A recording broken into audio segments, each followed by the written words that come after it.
رزق نعمت۔ احمد 7ویں جماعت میں پڑھتا تھا، اس کو دال اور سبزیاں کھانا بالکل پسند نہیں تھا۔ وہ بریانی، پیزا اور برگر جیسی چیزیں شوق سے کھاتا تھا۔ ایک دن وہ اسکول سے آ کر کھانا کھانے بیٹھا تو کھانے میں لوکی دیکھ کر اس کا منہ بن گیا۔ امی سے کہنے لگا، اب کو پتہ ہے مجھے دال اور سبزیاں بالکل پسند نہیں۔ یہ کہتے ہوئے کھانے کے سامنے سے الفاٹے کر چلا گیا۔ اس کی امی نے اسے سمجھایا کہ دالیں اور سبزیاں تو ہماری صحت کے لیے ضروری ہیں۔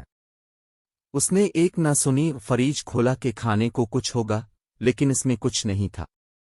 اس کے پاس کچھ رقم تھی، اس نے برگر کی دکان سے برگر لیا اور گھر آیا، برگر کو پلیٹ میں رکھا اور فریج سے پانی کی بوتل الفاٹے کر لایا تو اس نے دیکھا کہ اس کے برگر پر مکڑی بیٹھی ہوئی ہے۔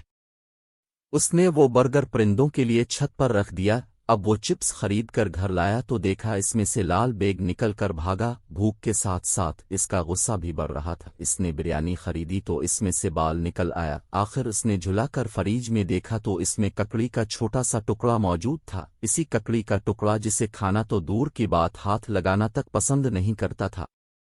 اس کو وہ بے صبری کے ساتھ کھانے لگا، لیکن فوراً اسے احساس ہو گیا کہ وہ تو خراب ہو چکا ہے۔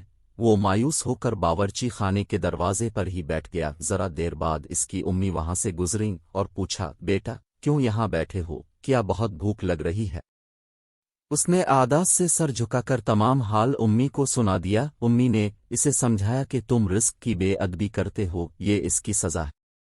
بیٹا، بہت سے لوگوں کو تو یہ بھی نہیں ملتا، اس لیے رزق کی قدر کرو ورنہ خدا نہ کرے نوالے کو ترس جاؤ گے۔ اس نے امی سے پکا وعدہ کیا کہ وہ آئندہ اللہ کے رزق کی ناقدری بالکل نہیں کرے گا۔ اس کی امی نے کہا کہ ہاتھ منہ دھو، میں کھانا لاتی ہوں۔ اب وہ اسی توری کو بہت بے صبری سے کھا رہا تھا جس کے سامنے سے وہ الفاٹے کر چلا گیا تھا۔